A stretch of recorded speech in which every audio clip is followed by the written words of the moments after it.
देश दोपहर में आपका स्वागत है। मैं हूं आपके साथ प्रीति सिंह और मैं हूं आपके साथ अलीम अतर। बुलेटिन में खबरों की शुरुआत करते हैं। नीतीश कैबिनेट की आज अहम बैठक हुई जिसमें राज्य के विकास से जुड़े कई बड़े फैसलों पर मुहर लगी है।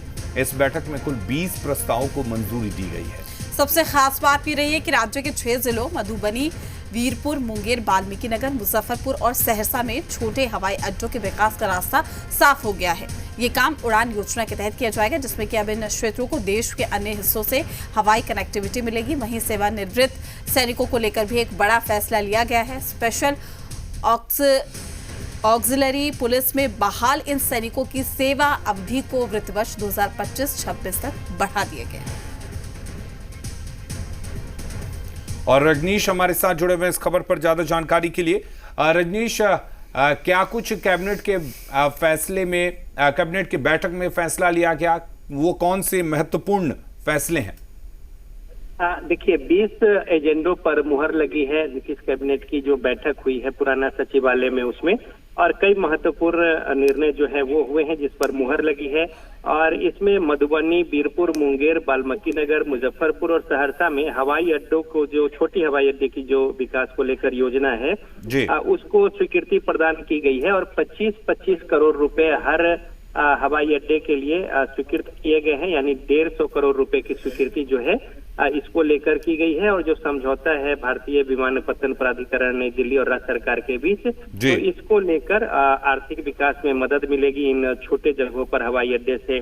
दूसरा जो महत्वपूर्ण है कि जो दलहन और तिलहन के समर्थन मूल्य हैं, तो उसमें उत्पादन बढ़ाने को लेकर जो भारत सरकार की जो एक न्यूनतम समर्थन मूल्य है उस पर सहमति जताते हुए जो निर्णय लिया गया है 2025-26 के लिए, उसमें चना के लिए 5,650 प्रति क्विंटल, मसूर के लिए 6700 रुपए प्रति क्विंटल और सरसों के लिए 5950 रुपए प्रति क्विंटल की सहमति जो है वो हुई है। कई आधारभूत संरचना को लेकर भी निर्णय जो है वो लिए गए हैं।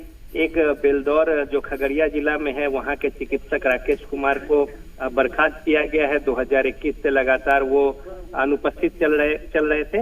और इस तरीके से कुछ शिक्षा को लेकर, इसके अलावा राजस्व एवं भूमि सुधार विभाग के कई महत्वपूर्ण बातें हैं, जिसमें चंद्रगुप्त प्रबंधन संस्थान के जो भूमि है मीठापुर मेट्रो स्टेशन के निर्माण के लिए जो उसको लेकर भी एक निर्णय जो है वो हुए हैं।